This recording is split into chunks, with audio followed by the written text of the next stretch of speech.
তো গাইস, কেমন আছো তোমরা? আশা করি ভালোই আছো। চলে আসলাম তোমাদের জন্য নতুন একটি ভিডিও নিয়ে।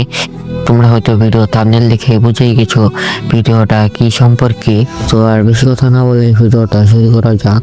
আজকের এই ভিডিওটা হচ্ছে AWM পাঁচটি টিপস ট্রিক্স। তোমরা যদি এই পাঁচটি টিপস ট্রিক্স ফলো করো তাহলে কিন্তু তোমরা অনেক ভালোভাবে AWM চালাতে পারবে। তো গাইস, টিপস নাম্বার 1 হচ্ছে তোমরা কিন্তু এনিমিদের বডিতে কল করবে না, কারণ এনিমিরা কিন্তু বডিতে ফিস্ট পরে থাকে। ফিস্ট পড়ার কারণে কিন্তু করলে মাত্র 119 করে ড্যামেজ দেবে, কিন্তু তোমরা যদি এনিমির পায়ে মারো তাহলে কিন্তু 151 153 এরকম ড্যামেজ দেবে, কারণ এনিমির পায়ের মধ্যে কিন্তু কিছু পড়া থাকে না।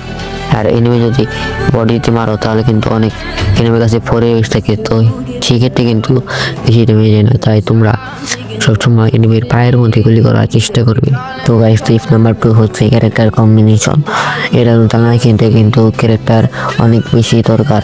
তার জন্য আমি হিরোতে কয়েকটি ক্যারেক্টার কম্বিনেশন দিচ্ছি। তোমরা প্রথমে নিয়ে নেবে রাইফেল ক্যারেক্টার, যাকে আমরা টাকলা ক্যারেক্টার হিসাবে চিনি। দ্বিতীয়তে নিয়ে নেবে মারু ক্যারেক্টার, এবং তৃতীয়তে নিয়ে নেবে মোকো ক্যারেক্টার, এবং চতুর্থতে একটি স্কিল হিসাবে তোমরা আইরিশ, হুকং এবং স্কেলা নিতে পারো। কিন্তু যারা নতুন এরকম চালানো শিখছো তাদের জন্য হুকং নেওয়াই বেস্ট হবে। তো গাইস, আমি টিপস নাম্বার 3 আমি তোমাদেরকে এরকম এর সেটিং সম্পর্কে বলবো। তোমাদের এরকম সেটিং করার জন্য তোমরা প্রথমে সেন্সিটিভিটিতে তোমাদের স্নাইপার স্কোপকে 40 থেকে 50 এর ভিতরে রাখার চেষ্টা করবে, এবং তোমরা কন্ট্রোলে যে হোল্ড টু ফায়ার বাটন নামে একটি অপশন আছে সেটা অফ থাকলে তোমরা অন করে দেবে। তো গাইস, টিপস নাম্বার 4 হচ্ছে তোমাদের যে একটু আগে আমি টিপস নাম্বার 3 বললাম হোল্ড ফায়ার বাটন অন করতে। তোমরা যদি হোল্ড ফায়ার বাটন অন করো তাহলে তোমরা যদি ফায়ার বাটনে চেপে ধরে রাখো তাহলে কিন্তু জুম হবে।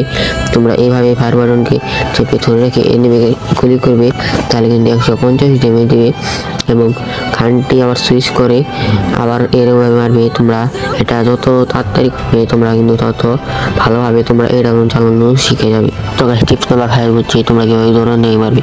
দৌড়ানো এনিমিতে মারার জন্য তোমরা প্রথমে তোমাদের ফায়ার বাটনকে চেপে ধরে যে এনিমি যেদিকে দৌড়াবে তার একটু সামনে স্কোপ করবে, ফায়ার বাটন চেপে ধরে স্কোপ করবে, তাহলে কিন্তু তুমি একটি শট দিয়ে পারবে, এবং গানটি সুইচ করে আরেকটি শট দিতে পারবে। তাহলে তোমরা কিন্তু এনিমিটিকে মারতে পারবে। এটা তোমাদের খুব সহজে। চ্যানেলে প্রথমবার এসে থাকলে অবশ্যই সাবস্ক্রাইব করে দেবে, এবং ভিডিওটি ভালো লাগলে অবশ্যই লাইক কমেন্ট করবেন।